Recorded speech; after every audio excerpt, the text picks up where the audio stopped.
Je défends les pêcheurs de la frontière belge à la baie de Somme. Mon organisation s'occupe de l'attribution de licences de pêche, de droits de pêche, pour pouvoir travailler en bonne collaboration avec la ressource. Le comité régional des pêches Hauts-de-France, ça représente 106 bateaux, environ 700 pêcheurs et 350 pêcheurs à pied.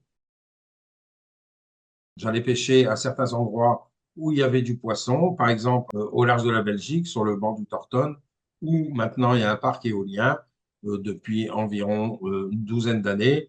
Il n'y a plus un poisson à pêcher depuis. Donc, bien évidemment que ça modifie les choses. C'est surtout modifier les fonds marins.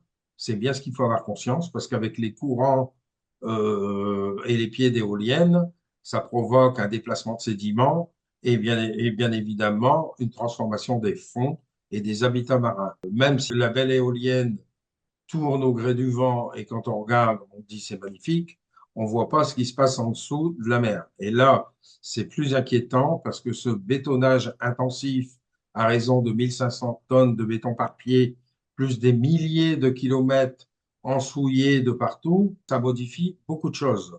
En Manche, il faut savoir que c'est une mer très étroite, très petite, donc, on a un effet cumulatif de beaucoup de choses. C'est-à-dire, on a déjà le rail de navigation où il y a une navigation intense. C'est le détroit du Pas-de-Calais, le détroit le plus fréquenté du monde.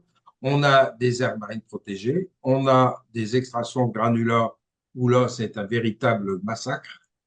Et maintenant, cerise sur le gâteau, on a des parcs éoliens qui prennent énormément d'espace et surtout qui détruisent la faune et la flore. Le poisson se sauve et il ne revient plus parce qu'il a été chassé de ses habitats. Et une éolienne a été fabriquée pour une durée de vie de 20 ans. Au-delà de ces 20 ans, il faut le démonter. Eh ben, j'aimerais bien voir comment on va faire pour remonter 1500 tonnes de béton par pied d'éolienne. J'aimerais bien savoir comment ça va se passer. Et au-delà du béton, il y a tout ce qui est tube métallique et qui a été enfoui, si mes souvenirs sont bons, jusqu'à 30 mètres de fond. Ça va être un véritable défi technologique. Personne ne voit ce qui se passe. En dessous de la mer, c'est pas grave, ça se voit. Ça va poser problème, c'est certain, surtout pour les pêcheurs. Et Voilà. la pollution sous-marine. Alors, l'étude d'impact, ce qu'il faut surtout voir, là je vais parler principalement pour la pêche, c'est l'impact économique, parce que c'est là qu'il y a des problèmes pour les pêcheurs. Prendre des zones, c'est scléroser un certain périmètre où les pêcheurs ne pourront plus y mettre un pied. Alors, au-delà de la zone qui est complètement sclérosée, il y a encore autour comment je dirais ça, le périmètre de choc. Parce qu'avec tout ce qui se passe dans les fonds marins, il ne faut pas croire que c'est juste à un endroit. Le poisson s'en va, pas pile poil, il s'en va avec tout ce qui se passe autour.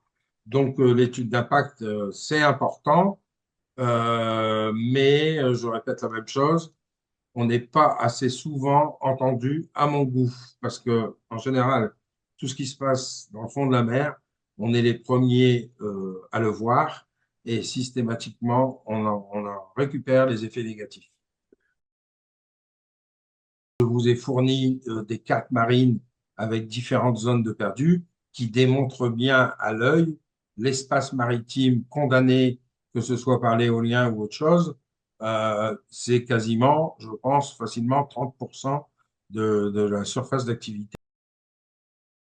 Les pêcheurs dans les Hauts-de-France travaillent sur 4 façades maritimes et 4 pays différents, c'est-à-dire la France, l'Angleterre, la Belgique et la Hollande, avec des réglementations différentes, avec des aires marines protégées, avec des extractions de granulats. Par exemple, si je prends la Belgique, la Hollande, ce sont les champions pour extraire des milliers de tonnes de granulats. C'est devenu très compliqué. On va perdre tous nos pêcheurs et toute notre souveraineté alimentaire. On nous parle de souveraineté alimentaire, mais on ne fait rien pour la conserver. On apportera du poisson qui vient de je ne sais où à l'autre bout de la planète, où il n'y a aucune norme écologique et encore moins économique, vu que les gens sont payés à coups d'arbalète.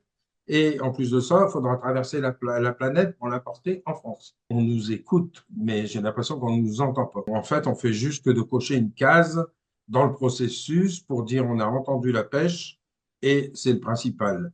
Même s'il n'y a rien qui en ressort, c'est pas grave, on a entendu la pêche, donc tout va bien.